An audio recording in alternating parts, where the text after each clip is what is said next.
Your wedding can wait. Your sister's engagement party is more important right now.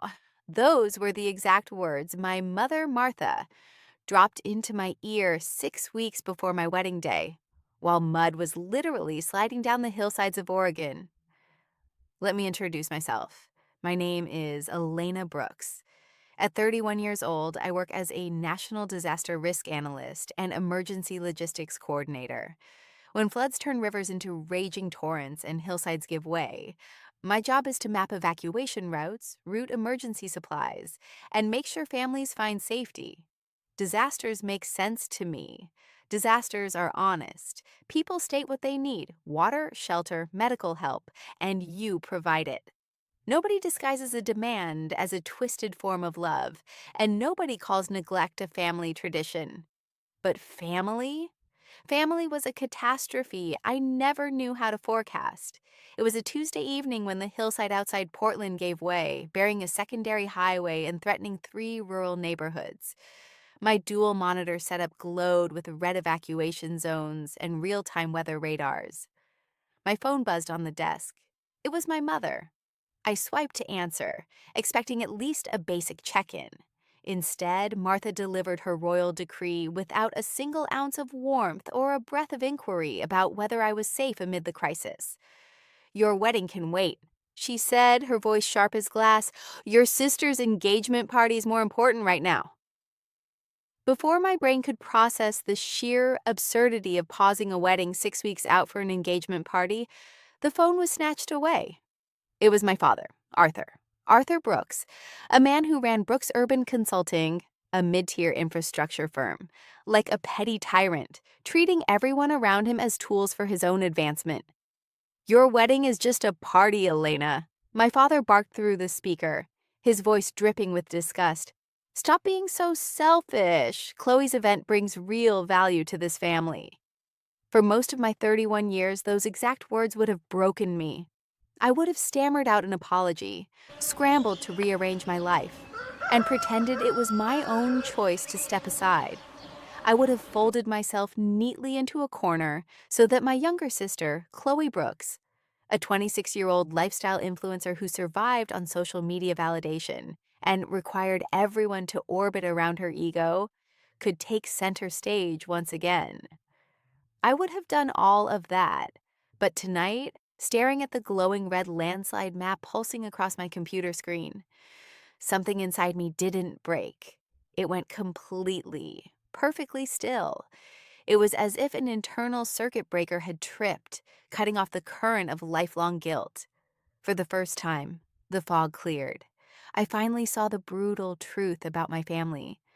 They consciously chose to be heartless because they were entirely certain I would always be there to clean up their messes. In psychology, parentification happens when a child becomes the shock absorber for family dysfunction. For decades, I wore my dependability like a badge of honor, paying my own way through college while funding Chloe's design school, spending holidays fixing pipes while she filmed upstairs. Tonight, I realized that strength had been weaponized to exploit me. "I understand," I whispered into the receiver. That wasn't surrender. It was the first honest sentence I'd ever spoken to them. And before either of them could bark another command, I hung up. My parents assumed "I understand" meant I was caving in as usual. What I actually meant was that I finally understood the cage they had built, and I was holding the key. I set my phone face down and turned back to the mudslide evacuation maps. Lives depended on these coordinates. My family? They could wait. 5 hours later, the emergency response was stabilized, and my shift ended. I turned my phone back on. The screen lit up instantly. Missed calls, 34, voicemails, 11, all from my mother. I hit play. The first message was icy and commanding. By the fourth, a jittery panic crept in. By the 11th, all grace was incinerated as Martha shrieked at the top of her lungs, her voice cracking in raw fury. "Elena, pick up this damn phone right now!" she screamed. "You cannot ruin your sister's weekend. Answer me, you ungrateful—" The audio cut off with a click. She thought she was losing an argument. She had no idea she was losing control forever. I sat there in the quiet office hum, feeling the steady pulse of a woman who had finally put down a 30-year backpack. Little did my mother know, her screaming voicemail was just the opening tremor of an avalanche. Before I tell you how Julian reacted and why my mother was screaming bloody murder 5 hours later, let me ask you, what time is it where you are and where are you watching from? Drop it in the comments below and let's talk about the man my family thought was nobody. When I finally walked through the front door of our quiet home that evening, the heavy weight of the day began to lift just a little bit. Standing in the kitchen, tightening a loose cabinet hinge with a worn screwdriver, was the man I was going to marry. His name is Julian Vance. At 36, with a trimmed beard and a gaze that always made me feel like I was the only person in the room, Julian wore faded jeans and a charcoal sweater that had seen better days. Looking at him right then, you would never in a million years guess the truth. There was nothing about his appearance, his clothes, or his quiet demeanor that suggested wealth, massive influence, or the fact that emergency response agencies across 37 states depended entirely on the infrastructure software his company had built. That anonymity wasn't an accident. It was intentional. Years before I met him, Julian had founded a company called Vanguard Resilience. He built it from the ground up after losing his older brother during a brutal hurricane evacuation, where communication channels completely failed.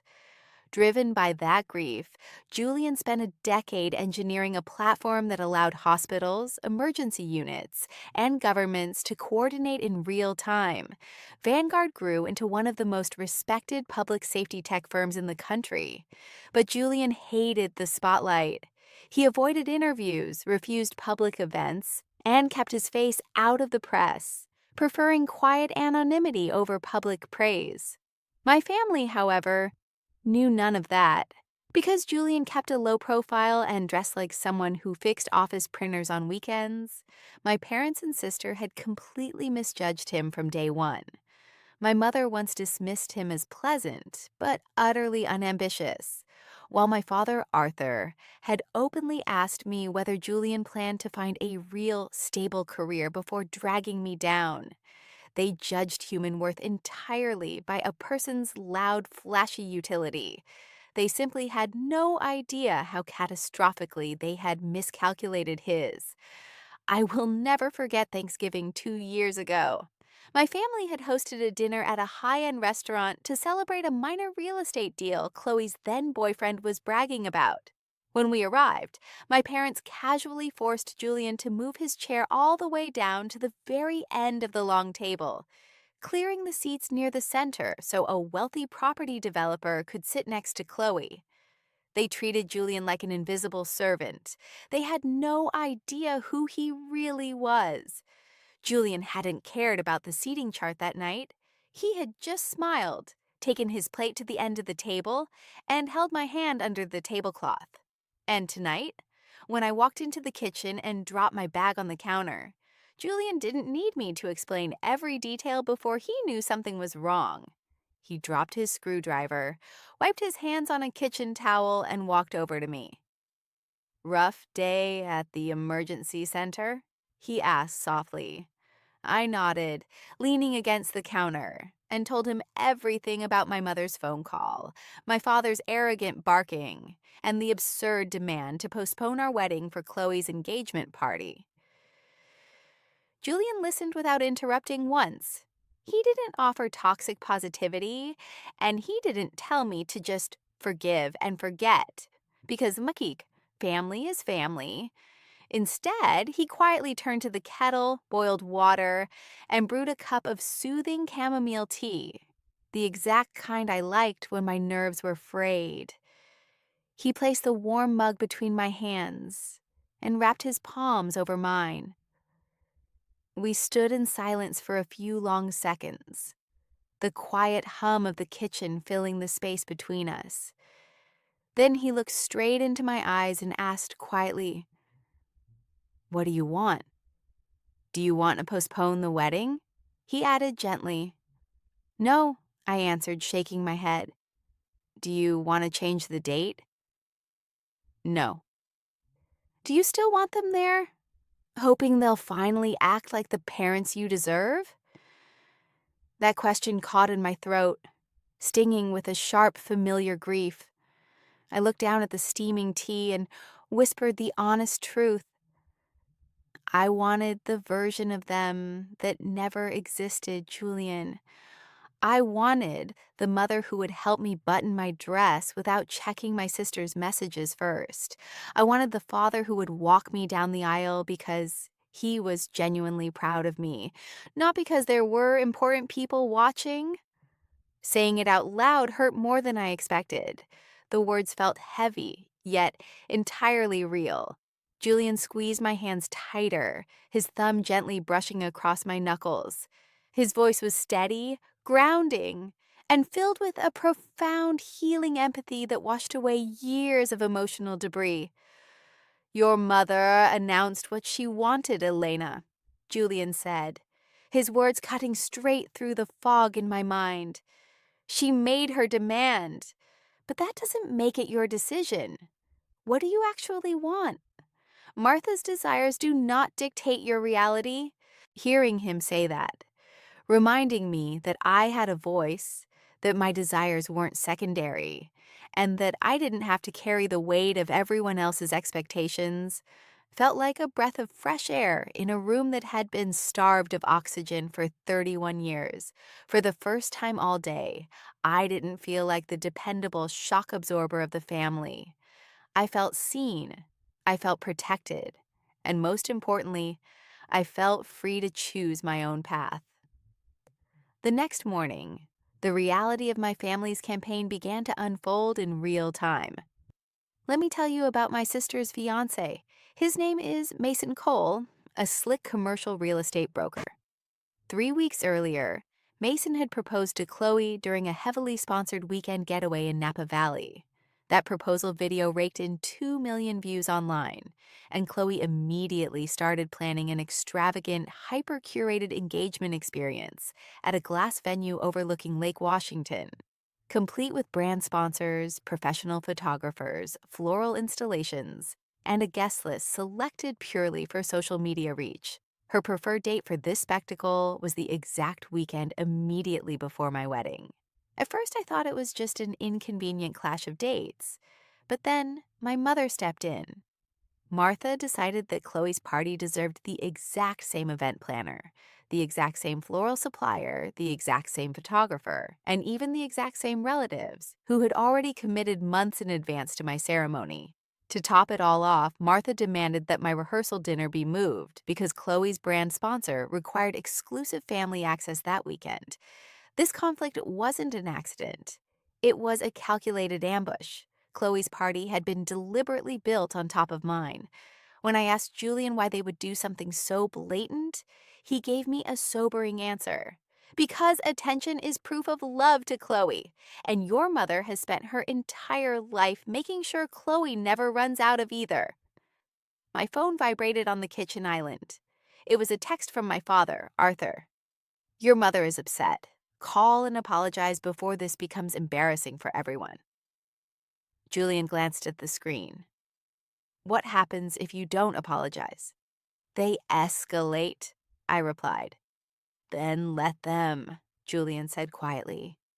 That night, instead of crying, I opened my laptop and reviewed every single wedding contract. Everything was paid from accounts completely separate from my family. For the first time, their disapproval couldn't cancel my plans. It could only expose their desperation. At 1:13 a.m., my mother texted, "We have already started making changes. Don't make this harder than necessary, Elena." I read it 3 times, opened a secure desktop folder, and typed a new title, Wedding Interference. For years, I thought my parents were just inconsiderate. Watching them coordinate all of this, I realized something worse. This took planning. The following morning, I learned my mother wasn't bluffing. At 8:07 a.m., our wedding florist called me directly, sounding confused. Elena, I wanted to confirm that you approved the reduction of your ceremony arch and aisle flowers. The florist explained that my mother had contacted them, claiming I wanted something simpler, and requested that the ceremony, arch, and floral arrangements be transferred to another family event. Attached beneath her email was Chloe's engagement order, an exact replica of my design down to the last white orchid. Chloe wasn't just dominating the weekend. She intended to copy my wedding design and post it online first. I immediately locked down the florist account with a new security password. When I hung up, I still wanted to believe it was a misunderstanding. By lunchtime, that hope was gone. Our wedding photographer forwarded an email from Chloe, offering him extra money if he abandoned my rehearsal dinner early to cover her cocktail reception. Shortly after, an aunt sent me a revised itinerary where my wedding rehearsal was officially labeled as an optional Elena activity, while Chloe's engagement brunch was stamped as the primary event. Most people would have broken down under that kind of coordinated assault. But my career in emergency logistics had taught me a fundamental truth. When systems fail, panic is useless. What you need are names, timestamps, and clear documentation. By evening, my secure folder held the undeniable digital trail of their sabotage. Julian found me at the dining room table, surrounded by glowing documents and logs. He smiled faintly. "You look like you're preparing a federal corruption case." "I'm preparing for my mother to deny everything," I replied. Julian picked up the printed itinerary and pointed at a line. "Optional Elena activity. Your father wrote this. He always uses Calibri font and underlines whatever he considers important." He sat down beside me, his mood shifting from lighthearted to serious. "By the way, your father's company contacted Vanguard Resilience again today." I stopped typing. My father's firm, Brooks Urban Consulting, advised municipal builders on infrastructure projects. For over a year, Arthur had been desperately chasing a partnership with a major technology provider because city contracts increasingly required real-time emergency coordination systems, the exact software Vanguard specialized in. He submitted 3 proposals to our partnerships division, Julian explained, watching my reaction. My stomach churned. "Did he know you founded Vanguard?" "No, the proposals went through our standard review channels. But our review team noted serious concerns regarding his company's billing practices, inflated claims, and high staff turnover." I pushed the papers away, rubbing my temples. "I don't want our family conflict affecting your business, Julian." "It won't," Julian said firmly. "But their behavior right now reveals exactly how they operate, when they believe the person standing in front of them has no power." He was right. My parents had spent my entire life treating me like I had no power. And very soon, they were about to learn how devastatingly wrong they were. The final showdown took place on a Thursday afternoon at what my mother grandly called a family summit. Martha had summoned us to an upscale event art studio in downtown Seattle, a space usually reserved for corporate retreats. When I walked through the double doors, the room had been aggressively rearranged. Rows of minimalist black chairs faced a single executive podium, as if my family were preparing to put me on trial for treason. My mother stood near the front in a sharp cream blazer, looking every bit the ruthless general. Chloe sat next to her, scrolling on her phone with a bored expression, while my father, Arthur, adjusted his glasses with cold superiority. "Take a seat, Elena," Martha commanded the moment I stepped inside, her tone dripping with manufactured concern. "We are here today to conduct an intervention. Your father and I agree that your recent hostility, your refusal to support your sister, and your bizarre paranoia indicate a severe psychological breakdown. You need professional help." She had planned it all out.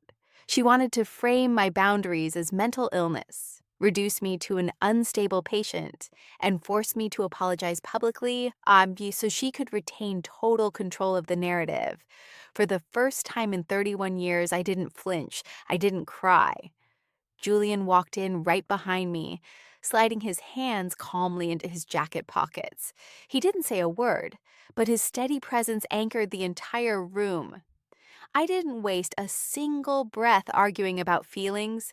Instead, I walked straight up to the executive podium, pulled a sleek black tablet from my bag, and connected it to the room's high-definition projector screen. "We aren't doing an intervention, Mother," I said, my voice echoing clearly through the speakers. "This is an audit." With a single tap, the projector lit up the massive white wall behind them, displaying my secure folder. Wedding interference. Before my parents could interrupt, I brought up the first piece of evidence: the exact email timestamps, headers, and IP addresses showing Martha logging into our vendor accounts and changing our floral designs to match Chloe's engagement party. "Look familiar?" I asked, looking directly at my mother. "This is the email you sent to our florist, signing your name as the family event coordinator while fraudulently canceling my ceremony arch." Martha's face drained of color in an instant. Her mouth opened, but no sound came out. "And here," I continued, swiping to the next slide, "is the hotel room block manipulation log, proving how someone using my father's home Wi-Fi network tried to relocate our elderly relatives to basement-tier rooms to free up space for Chloe's social media guests." Chloe leaped out of her chair, her face contorted in rage. "You hacked us! You're making this up!" "Quiet, Chloe," Arthur barked, though his own hands were trembling as he stared at the evidence lighting up the wall. Arthur looked at me with cold fury. "You are an ungrateful, malicious little girl. You are tearing this family apart over a petty party schedule." Arthur then turned his hostile glare toward Julian, who was leaning quietly against the doorframe. "And as for you, you are just a useless, broke parasite standing there like a mute bystander. If you had any dignity or a real career, you would drag your fiancé out of here instead of encouraging this madness." Martha seized on my father's insult, regaining a fraction of her arrogant posture. "Your father is right, Elena. You hitched your wagon to a total nobody who can't even afford to buy you a proper ring. Look at him. He wears thrift store sweaters and fixes office printers. He couldn't protect you or provide for you if his life depended on it." Julian let out a quiet breath. He didn't look angry. He simply walked toward the center of the room, pulled his smartphone from his pocket, unlocked it, and placed it gently on the executive podium right in front of my father. "If you're curious about my career, Arthur," Julian said softly, cutting through the heavy air like a razor, "you're welcome to take a closer look." Arthur sneered, looking down at the phone screen. "What am I supposed to be looking at? Some cheap stock trading app?" "Tap the browser tab," Julian replied evenly. Arthur reluctantly reached down and tapped the screen. The display opened to a secure corporate portal displaying the executive leadership roster of Vanguard Resilience, the multi-billion-dollar infrastructure software corporation that engineered the emergency response systems for 37 states. Right there at the top of the board, listed as founder and chief executive architect, was Julian Vance, alongside the company's total market capitalization of 4.2 billion US dollars. Arthur froze. The color completely vanished from his face, leaving him looking like a ghost. His eyes darted frantically between the multi-billion-dollar corporate portal on the phone screen and the quiet, unassuming man standing in front of him. Nobody moved. Nobody breathed. The silence in the room was heavy enough to crush glass. Chloe gasped, dropping her phone onto the carpet with a sharp clatter. "Wait, Vanguard. That's the tech giant the municipal government uses for everything." Martha grabbed the edge of the podium, her knees buckling slightly as she stared at the screen in sheer horror. The man she had spent years treating like an invisible, penniless nobody was literally the tech titan whose software controlled the national disaster response infrastructure. Before anyone could draw another breath, Julian's phone buzzed loudly on the podium with an automated compliance notification. Julian picked up his phone, glanced at the urgent notification banner, and looked straight at my father. "Speaking of business, Arthur," Julian said, his voice entirely devoid of emotion, "your company, Brooks Urban Consulting, has 3 active municipal infrastructure partnership proposals currently sitting in our system." Arthur swallowed hard, his voice trembling. Vanguard. Vanguard's partnership review board hasn't made a final decision on our bids yet. The review ended yesterday, Julian replied calmly. Those decisions are locked long before they reach my phone. The notification you're seeing wasn't triggered by me. It was scheduled to go out automatically after compliance finalized its report. He paused for a second before delivering the final sentence. Your bids have been permanently rejected, and your company has been placed on an indefinite compliance freeze for systemic billing fraud and severe financial misrepresentation. Arthur stumbled backward, crashing into the heavy black chairs behind him. No! No, you can't do that. That municipal contract is worth millions. That's our entire business pipeline.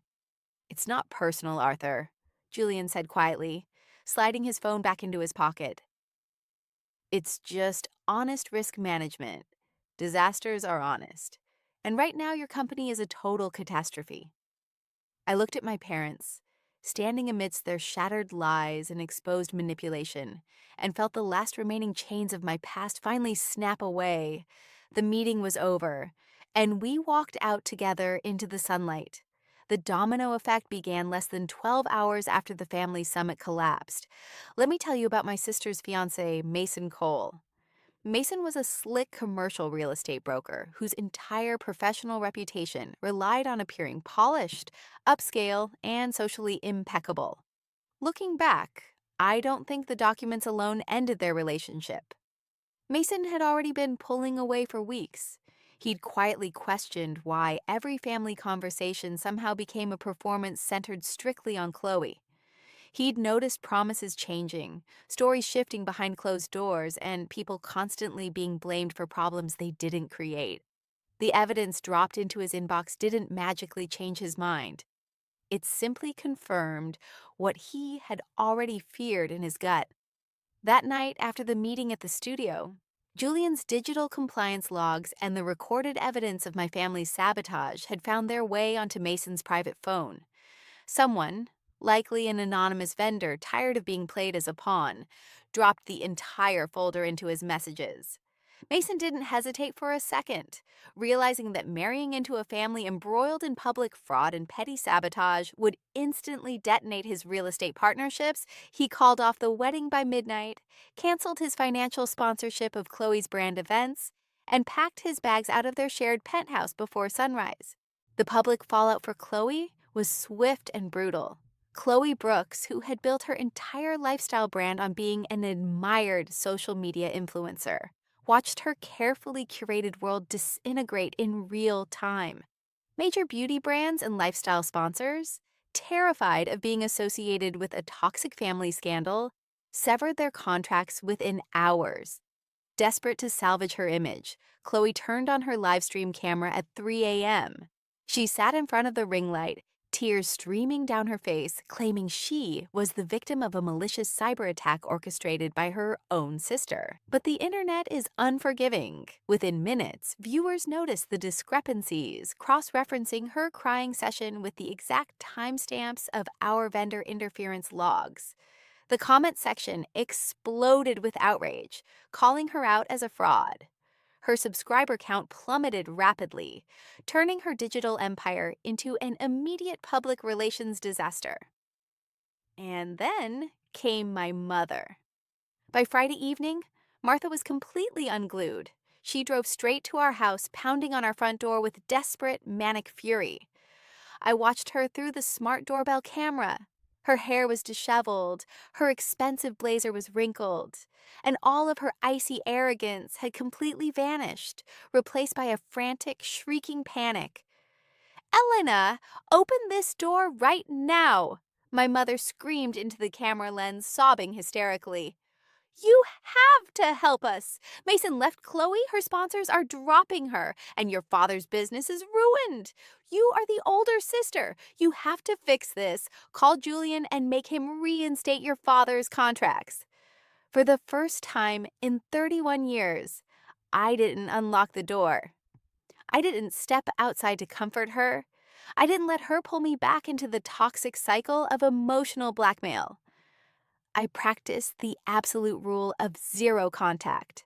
I leaned against our kitchen counter, looked at the live camera feed on my tablet, and spoke clearly through the intercom speaker.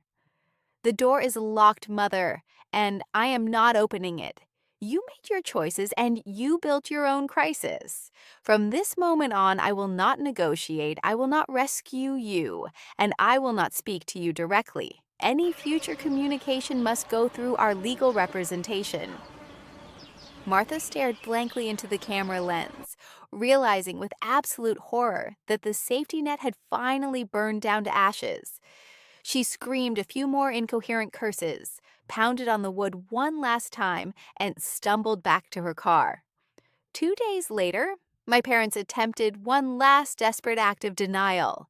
They decided to host a dinner party at an upscale country club restaurant, desperately trying to project an image of normal family unity to their social circle. They had rented a private dining hall with 30 empty chairs, hoping distant relatives and family friends would show up to pretend everything was fine. It was a complete ghost town. Only two elderly great uncles showed up, having mistakenly thought it was a birthday dinner. The centerpieces on the tables were cheap, hastily assembled floral arrangements, littered with the exact same white orchid designs they had tried to steal from my wedding order.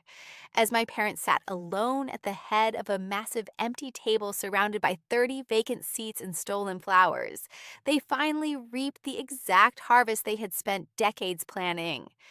They had spent my entire life trying to isolate me, diminish me, and reduce me to nothing. Tonight, the isolation belonged entirely to them. I expected to feel victorious. Instead, I just felt tired. I wasn't there to watch it happen.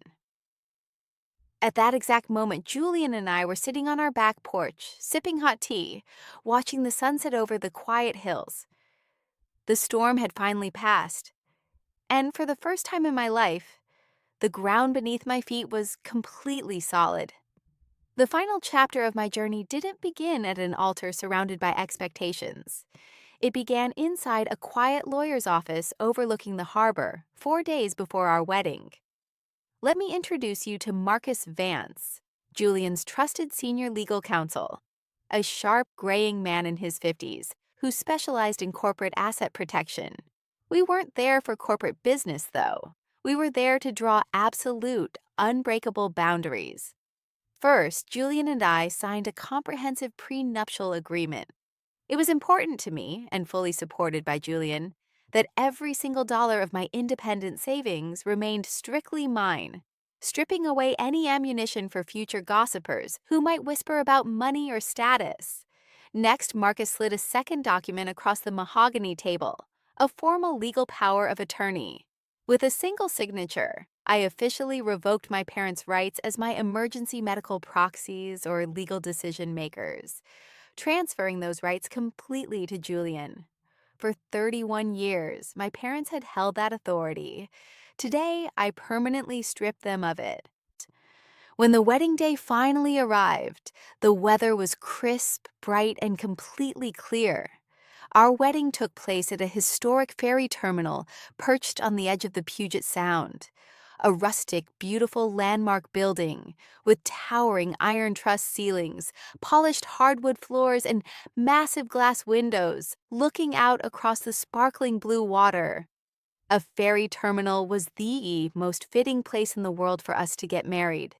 A ferry isn't just a building. It's a symbol of transit, movement, and crossing safely over deep waters to an entirely new shore. We had completely overhauled our guest list. Instead of the mandatory political performance of 160 people dictated by family obligation, our guest list was trimmed down to 84 of our closest, truest friends and supporters. People who loved us for who we are, not what we could provide. There were no empty seats of obligation. There was no toxic noise. When the string quartet began to play the processional melody, the double doors at the end of the aisle opened. For most traditional brides, that moment involves being handed off from a father to a husband. But my father wasn't there. My mother wasn't there. Chloe wasn't there. As I took my first step forward down the long aisle, wearing a simple, elegant ivory dress that I chose entirely for myself, A familiar phantom flashed across my mind. For a second, I imagined my father standing beside me. Then the image disappeared. I wasn't walking alone because I was unloved. I was walking alone because I was finally whole. I didn't need a father to validate my worth, and I didn't need a mother to approve my happiness. For the first time in my life, I was taking full ownership of my own existence, walking proudly toward my future, and placing my hand in the man who loved my strength instead of trying to exploit it. Julian stood waiting for me at the end of the aisle, dressed in a tailored navy suit, watching me with a look of such deep unconditional adoration that my chest tightened with overwhelming emotion. When we stood together beneath the iron rafters, facing our 84 closest friends and family members, Julian held my hands in his. His palms were warm, steady, and grounding.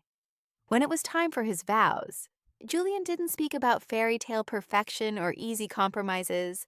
He looked straight into my eyes, his voice carrying clearly across the quiet, packed hall. "Elena," Julian said, his voice thick with emotion. "For 31 years, you carried a weight that was never yours to hold. You absorbed everyone else's chaos, fixed everyone else's crises, and learned to make yourself small so others could shine. I promise you today that you will never have to do that again. I will never ask you to shrink yourself, hide your voice, or sacrifice your peace to prove you love me. My job for the rest of our lives is to make sure you always have a safe harbor, a true home, and a partner who stands beside you through every storm." As those words settled over me, the last remaining walls around my heart completely crumbled. Tears spilled over my lashes, rolling hot down my cheeks. Not tears of sadness or lingering trauma, but tears of absolute, profound liberation. In that single, sacred moment, I felt the final, heavy chains of parentification melt away from my soul. The little girl who always cleaned up everyone else's messes was finally free. We exchanged our rings, sealed our vows with a long, gentle kiss, and turned back toward the bright, sunlit windows of the Sound as husband and wife.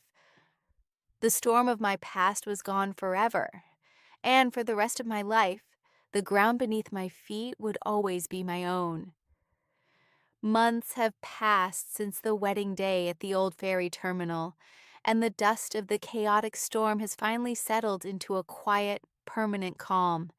Let me tell you where everyone stands now, because life doesn't turn into a magical fairy tale overnight. It simply finds its true, natural level. My father's corporate engineering firm survived the federal compliance audit, but barely. Without Julian's firm keeping their contracts alive, and with their public reputation severely tarnished by the exposure of their dirty tactics, Arthur Brooks faced massive contract terminations from major municipal developers. His company was forced to downsize by 60%, selling off their suburban office spaces and cutting executive salaries just to keep the lights on. My father is no longer the untouchable king of the local business world. He is just an aging man working twice as hard for a fraction of his former glory. My mother's boutique design studio didn't fare any better.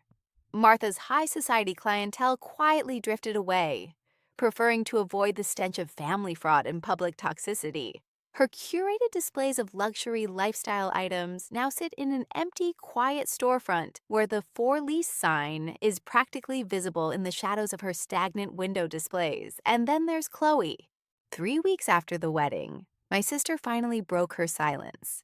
Her public livestream meltdown had completely destroyed her credibility, and her subscriber count had plummeted into a ghost town of bots and harsh critics. She didn't post another video for months. Instead, late one Tuesday night, my phone chimed with a direct message notification from an unknown number. It was Chloe. She didn't ask for money and she didn't scream for help. The message was short, raw, and uncomfortably honest. I read everything the lawyers sent, Chloe wrote. Mason packed up his things and moved out of state. I'm living alone in this massive apartment, and for the first time, I realize how much damage mom and dad did to us. They taught us that love was a transaction, and I let myself become addicted to being spoiled at your expense. I'm sorry, Elena. Not because I expect you to forgive me, but because I finally see what I became. I stared at those words for a long time as the screen glowed softly in the darkness of our bedroom. 5 years earlier, I would have answered within seconds. Now I simply put the phone away. For the first time in my life, I didn't feel a surge of bitter satisfaction, nor did I feel the familiar, heavy guilt that my family had conditioned me to carry since childhood. I felt nothing except a profound, quiet stillness. I did not reply. People often misunderstand what true forgiveness means, especially when you come from family trauma. For years, I thought forgiving someone meant opening the door wide and pretending the scars never existed. But sitting in the quiet dark of my new home, I finally realized that forgiveness is not a revolving door. It is an internal release. It means setting down a heavy bag of hatred, wishing them well from a very safe distance, and refusing to let their poison circulate in your veins. Forgiveness does not mean access. You can forgive someone for breaking your heart while still recognizing they are dangerous to your soul. If you are listening to this story right now from somewhere inside your own family's shadow, if you are the one who has spent your life cleaning up messes you didn't make, I want you to hear me clearly. True power lives in the courageous act of letting go of burdens that were never yours to carry. You don't have to stay at a table that starves your spirit. You have every right to walk away, find your own people, and build an entirely new table, one where the chairs are filled with those who love your strength, celebrate your voice, and look at you not as an obligation, but as a home. The storm of my past is gone. The heavy chains of parentification are broken. And for the very first time in my 31 years of life, the ground beneath my feet is entirely my own. Thank you for listening to my story. My name is Elena, and I am finally home. Before we close this chapter, I want to leave you with one hard question to think about. At what exact point does family loyalty officially turn into emotional abuse? And when is it truly justified to walk away forever? Drop your honest thoughts in the comments below. I read every single one of them. If this story resonated with you, don't forget to hit like, share, and follow so you never miss our next journey. Thank you for listening, and I'll see you in the next video.